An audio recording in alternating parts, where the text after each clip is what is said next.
बोलिए गणपति गजानन भगवान की जय। श्री लक्ष्मी नारायण भगवान की जय। युधिष्ठिर बोले, हे गोविंद, श्रावण कृष्ण पक्ष में एकादशी का क्या नाम है, यह आप मुझसे कहिए।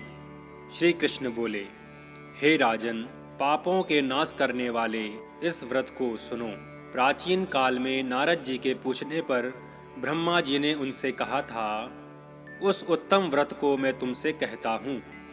इसके सुनने मात्र से अश्वमेध यज्ञ का फल मिलता है। जो शंख चक्र गदाधारी भगवान विष्णु का पूजन करता है, सामग्री सहित व्याही गोदान का जो फल मिलता है, व्रत करने वाले को प्राप्त हो जाता है।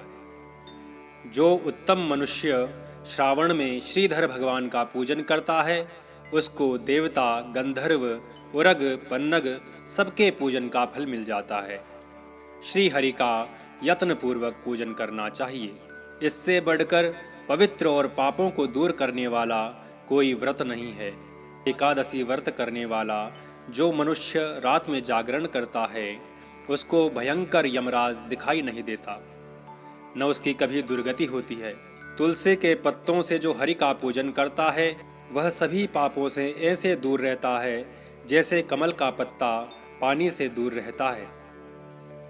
रत्न, मोती, पन्ना, मूंगा आदि के पूजन से विष्णु इतने प्रसन्न नहीं होते जितने तुलसी दल के द्वारा पूजन करने से हो जाते हैं। जिसने तुलसी की मंजरी से भगवान नारायण का पूजन किया है, उसने जन्म भर के पापों का लेखा जोखा मिटा दिया है।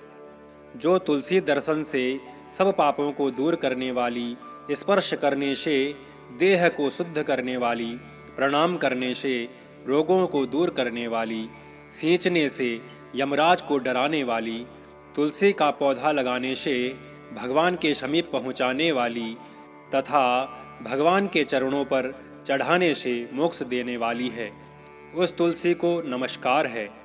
जो एकादशी में रात को दीप दान करता है, उसके पुण्य की संख्या को चित्रगुप्त भी नहीं बता सकते।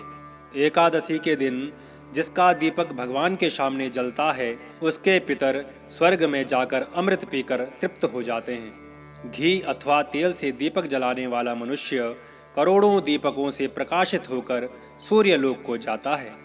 इसलिए पापों को हरने वाली एकादशी का व्रत करना चाहिए। यह ब्रह्म हत्या तथा गर्भ हत्या को दूर करने वाली है, स्वर्ग तथा विशेष पुण्य को देने वाली है।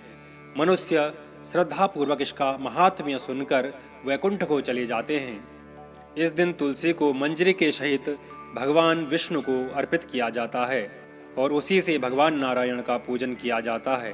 बोलिए श्रीमन लक्ष्मी नारायण भगवान की जय।